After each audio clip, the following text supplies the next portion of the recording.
We begin by praising Allah. We praise Him, we seek His help, and we ask for His forgiveness. And we take refuge with Allah from the evil of ourselves and from the evil consequence of our evil actions. Whomsoever Allah guides, no one can misguide. But whomsoever Allah leaves to go astray, no one can guide. And I testify that Allah alone is worthy of worship, and that Muhammad sallallahu alayhi wasallam is His servant and His messenger. Why would somebody be an atheist? Why would somebody choose a belief system that declares there is no creator of this universe? And this is the first point that I want to make to all of you, that atheism is a truth claim. Atheism is a truth claim. In other words, atheists are taking a position about something. An agnostic is someone who says, I don't know whether there's a God or not. An agnostic is someone who says, maybe there's a God, maybe there's not a God, I don't know. The evidence is not convincing to me either way. But an atheist is different. An atheist declares that God does not exist. The atheist declares that he or she knows. That's the implication. They know that God does not exist. And what I want to examine is, what is the basis of this knowledge? What is the basis of this claim? When an atheist is claiming that God does not exist, or they know that God exists, or they are convinced that God does not exist, what leads them, what makes them adopt this claim? What makes them take this position? Now, my good friend and colleague, Hamza Sources, we call him the Muslim Aristotle. We call him that, mashallah, not just because he's Greek originally, he's Greek and he's a convert to Islam, but also he is very knowledgeable in the field of philosophy. And he has done many debates with atheists, leading atheists in the world,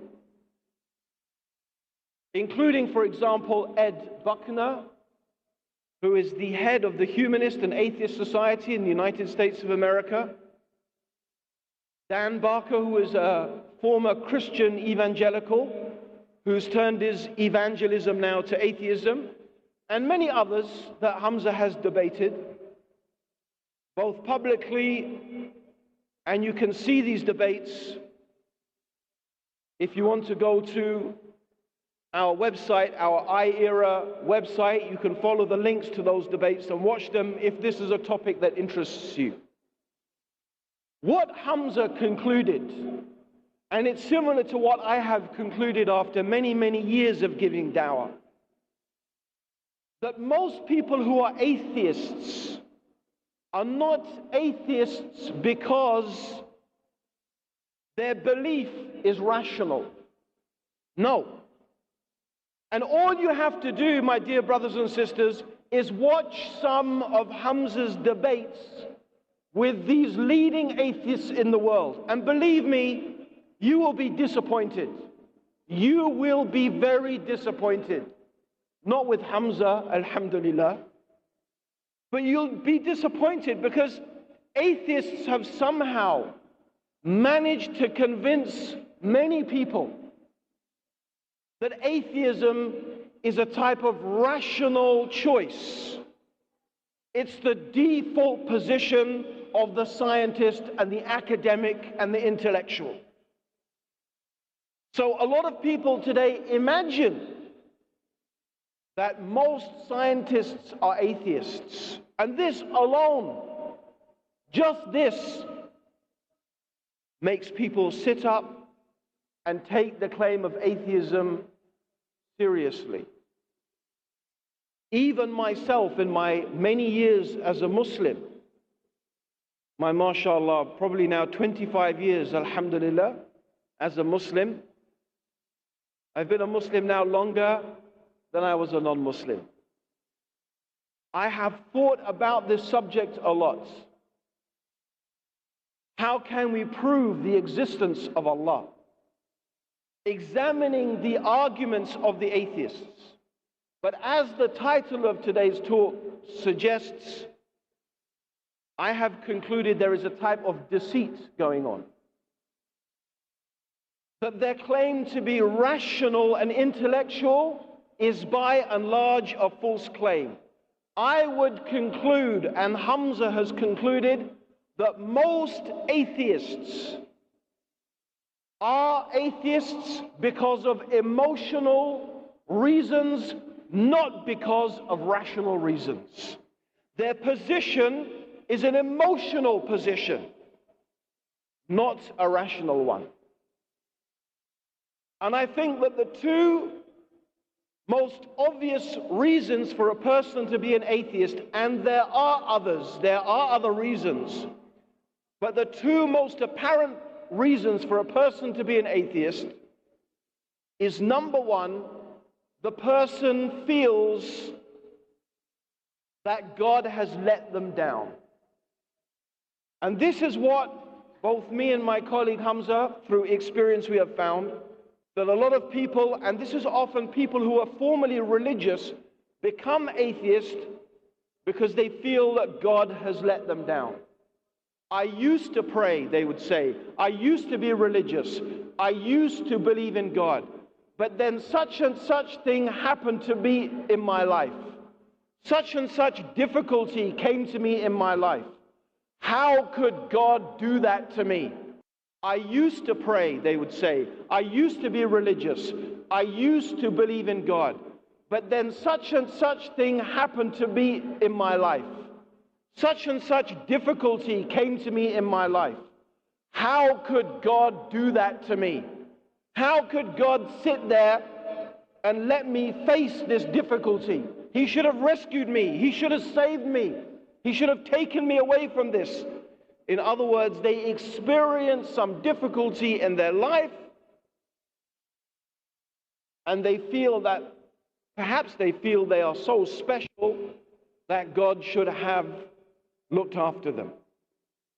And this itself, of course, comes from a wrong concept of God and a wrong concept of our relationship with God. As we Muslims know, life is a test. As Allah subhanahu wa ta'ala mentioned in the Quran, الَّذِي خَلَقَ الْمَوْتَ وَالْحَيَاةَ لِيَبْلُوَكُمْ أَيُّكُمْ أَحْسَنُ عَمَلًا وَهُوَ الْعَزِيزُ الْغَفُورُ. In the Quran, the Creator, Allah the Creator, is telling us that I have created life and I have created death. I have created death. الَّذِي خَلَقَ الْمَوْتَ.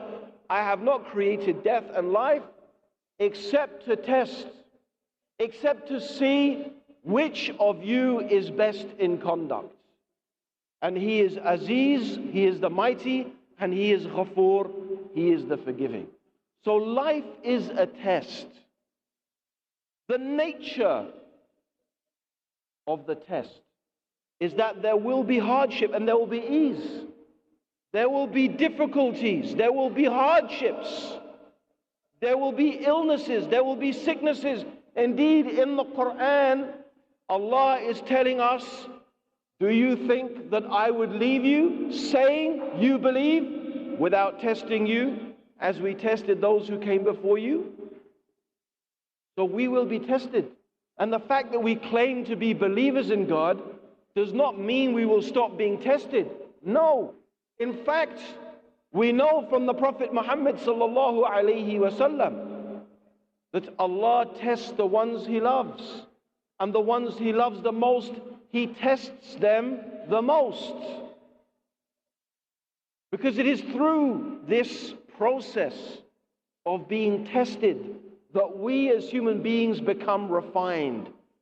That is how we learn to improve. That is how we become better.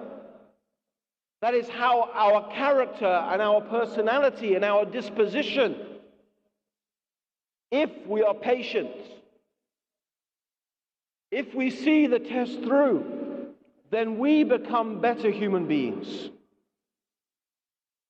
It is like the process of purifying the ore of a metal. In order to get the pure metal, you have to purify the ore. You have to extract the pure metal from the dirt and from the ore that surrounds it. And through this process, the purification takes place. So a lot of atheists have this problem, that if there is a God, how come He let this happen to me? But this is not rational. It's not rational. This is emotional. It's emotional. If you think about it. And what I will do is go through the rational arguments of God's existence, and we will see that there are very, very strong rational arguments, very good reasons to believe that this universe has a creator. And then we will examine, insha'Allah, some of the arguments of the atheists, and we will also find out that their arguments are not strong arguments at all. But I gave one reason. So the first reason why, out of the two major reasons that a person becomes an atheist, and notice I say becomes an atheist, because the first topic I want to discuss, a very interesting topic, is that believing in God is actually natural and instinctive for human beings. So becoming an atheist is a decision that a person takes. Human beings are naturally born believing in the Creator. It's our environment and circumstances that take us away from that. Atheism is an acquired position. It's not a natural one. It's unnatural. The second reason why people become atheists is because they simply don't like the idea of having to live by rules, other than the rules they make for themselves. They don't like the idea that they are going to be held accountable. They don't like the idea that there are some things a human being should do and some things a human being should not do, and that the only being that has the right and the knowledge to tell human beings that is the Creator.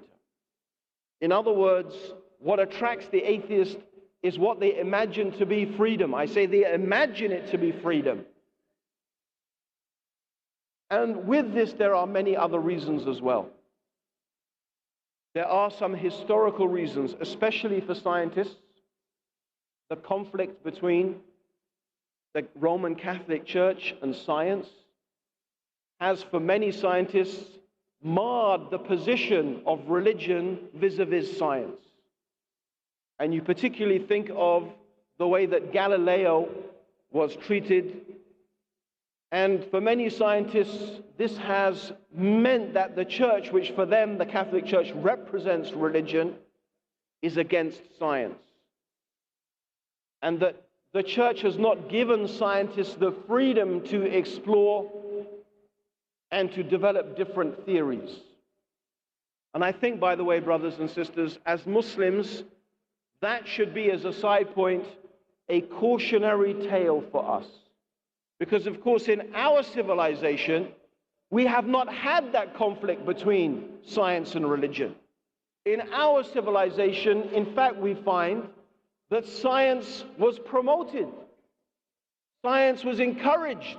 Indeed, according to some Western scholars and intellectuals, the scientific process itself, what we call the scientific methodology, was something the Muslims invented and the Muslims introduced. And people in the West learned that process from the Muslims. So I think it's important that we as Muslims are very cautious about creating or exaggerating a conflict between religion and science. But of course, if the scientific community is going to decide to take atheism as its position of choice, it's going to become very hard to avoid such a conflict. But I think the reality is that, first of all, the claim that most scientists are atheists is not true. It is simply not true. In fact, if you look at some of the greatest minds in science, like Albert Einstein, it is very clear from reading Albert Einstein that he believed in the existence of a creator. Newton, of course, who is famous, in many ways he's one of the giants of science, also believed in the existence of a creator. And interestingly enough, for many years of Darwin's life, he also believed that there was a God. It's only towards the end that it seemed that he expressed doubts about that. So this claim that the scientific community is an atheist community is not really a true claim at all. Now, my dear brothers and sisters, what I want to do is I want to go through some of the arguments that are put forward by people who believe that the Creator exists. And I want to introduce a set of arguments or a direction of discussion that is quite new. And the reason I want to introduce this is that there has been a very major piece of research done recently in Oxford by the Society for Mind and Anthropology, or Anthropology and Mind, who did a £1.9 million they spent on this research. As far as I remember, there were over 60 academics involved in this research from all over the world. So this was a major piece of scientific research in the realm of human psychology and anthropology. And after many years, they concluded that the belief in God, the religious belief, and the belief in afterlife is not something that is taught by our parents. It is something instinctive and natural in the human being. That in fact, the very human thought process itself is shaped by religious values. This is very significant. Because, of course, this agrees with exactly what Islam has been saying, that every human being is born upon the fitrah. In other words, every human being, as the Prophet Muhammad sallallahu alaihi wasallam said, is naturally inclined to worship God alone. And as the Prophet sallallahu alaihi wasallam said, it is only our parents that make us diverge away from that natural inclination to single out God for worship and make us followers of different religions or no religion at all. So this is the nature of the human being. And it's interesting that this very extensive piece of research has confirmed that. And we all have instincts. Animals, by the way, operate on instinct. What makes the human being different from the animal is that the human being has reason. We have the ability to reason, whereas animals, they rely upon instincts. And we have also what we call reflex action. So, for example, If I pick up something that is hot, mashallah, not Quran, but something that is very hot, I don't have to think. There's no process in my brain saying, this is very hot, I must drop it. No. You do it instinctively. You drop it instinctively. This is a reflex action. This is something that is not rational. This is just something that is part of our intrinsic makeup. In order to keep on holding something hot, you have to train yourself. You have to learn to bypass your normal instinctive, which a human being can do. We can learn to bypass those reflex actions and force ourselves to hold a hot coal. This is unique to human beings. Consciousness, that ability to use our mind to override our instinctive reactions. However, this instinct is there, and the belief in God is instinctive. What is the proof? What is the proof of this? It's very interesting that one of the, what we could call the high priests of atheism, Richard Dawkins, was recently on a TV show, and he was being interviewed. And he was saying in this interview, you know, most Christians, they don't know anything about their Bible. They just don't know about their book. So the interviewer said, okay, that's interesting. You believe, Mr. Dawkins, you're a big fan of Darwin, aren't you? Of course, yes, Darwin's very important. Could you tell me the full title of his book, The Origin of the Species? And Richard Dawkins started going, oh God. He said, oh God. So he found that this atheist, or this renowned atheist, is being put in a difficult situation. He doesn't know the answer, and he ends up going, oh God, like, oh God, help me. What am I going to say? And this is a guy who says he doesn't believe in God. And actually, this is instinctive. This is instinctive. Allah gives the example in the Quran. Allah gives the example in the Quran of those people who go on a boat. And they go on the boat expecting to do trade and expecting to buy and sell. They go onto this boat, and when they go out to sea, there is a great storm. And Allah describes in the Quran how the waves are coming over them like the roof of a tent. Can you imagine? Huge waves crashing down on top of you. Now, for a bit, the human being will think, okay, the boat is going to save me. The boat is well built. The boat will save me. Or maybe they think the captain will save me. But when the boat starts to disintegrate, to break apart, and the captain gets washed over shore, what do? What do? They start calling upon the Creator. They start saying, oh God, help me. And when they say, oh God, it is not the point, the name is not important.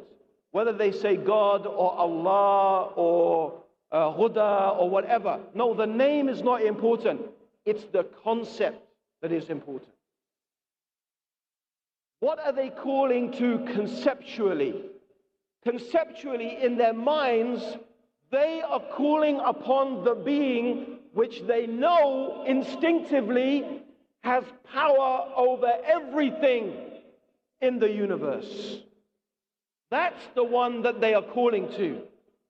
They know that a being exists instinctively that can rescue them and has the power and the ability to save them from their difficulty.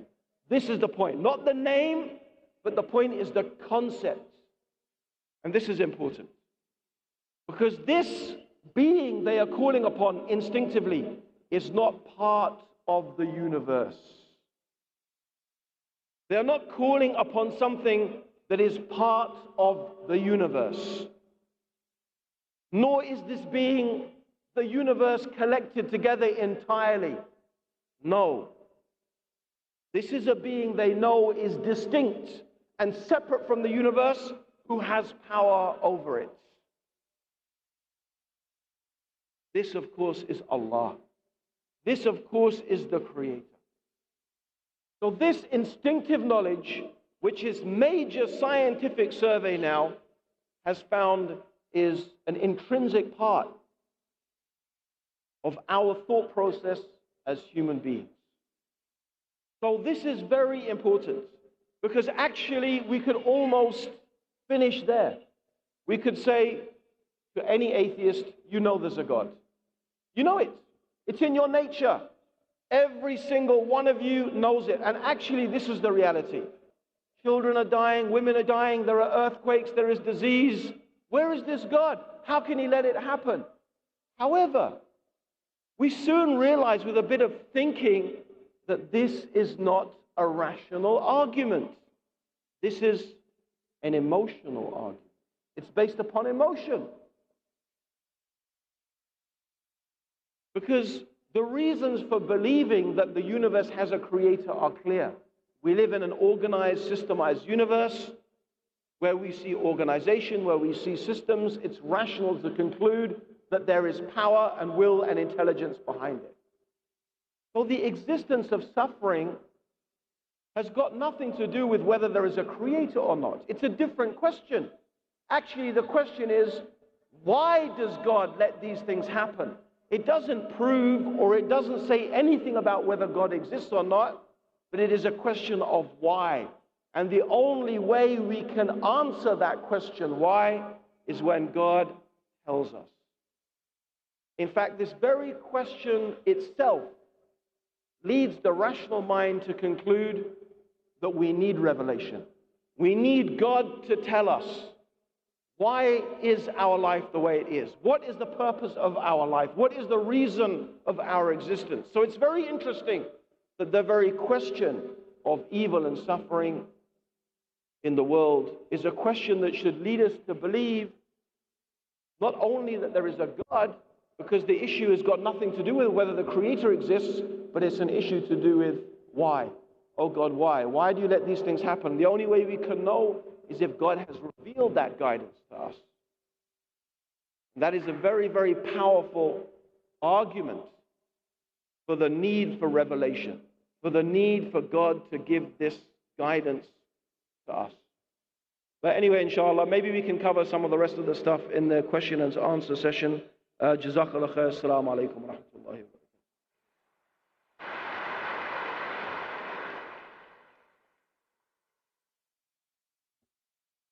Jazakallah khair, Sheikh Abdurrahim Green. So now we have come to the time for the question and answer session. As always, we have a mic to the left for the brothers and one in the rear for the sisters. Go ahead, sister. Assalamu alaikum. Wa alaikum assalam. My question is just related to what the brothers asked. We know all that God is just and no unjust will happen to any person. But when I talked to my atheist friends online and in person, their questions that I cannot answer is, where is the just? When I become Muslim and everything is easy because I was born in this side of the world, or I was born in this family. I know you just answered that about the people who's born in atheist family and such, but the question is, what should I tell them precisely? If I tell them that God is just and they will be answered in the judgment day, their answer is, I don't believe in God and I don't believe of the judgment day. So my answer is invalid to them, or it doesn't give them what they want to know. Well, I think first of all, sister, to me, the answer in some ways is quite obvious, because you are talking to those people. Therefore, you are giving them the opportunity to change and to accept the truth. How then can they complain about the message not reaching them when you are the messenger bringing the message to them? Right? And this is the thing I really have to say. I hate to generalize about a group of people. There are some atheists who are maybe genuinely confused people, right? But honestly, many of them are very arrogant people. When you begin to discuss with them, you see it. You will give them very reasonable answers, and they come with very unreasonable replies. And these are the people who are claiming that they are reasonable.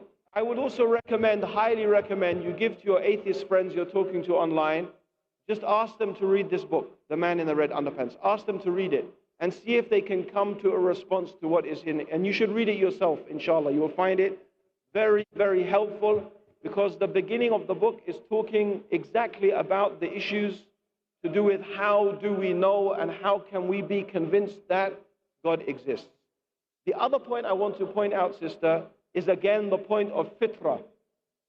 We believe that every human being has an instinctive knowledge. Everybody. Atheism is an acquired position. And this study done by the Oxford Institute for Anthropology and Psychology, 1.9 million pounds they spent. 60 academics across the world. They did this including China, including countries that are largely, they don't believe in God. What did they do is when they examined children and they questioned them and they gave them certain tests, in fact, what did they find? They did have a concept of God, and they did have a concept of the afterlife.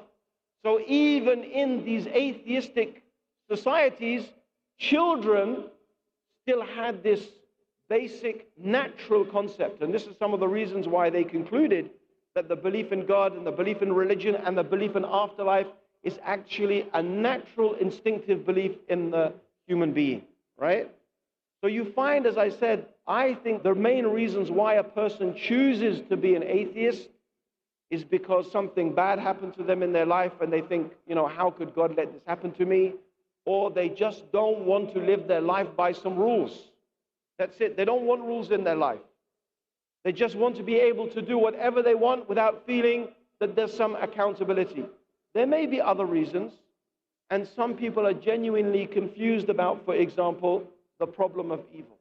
Another thing that often they say is religion has led to so many wars.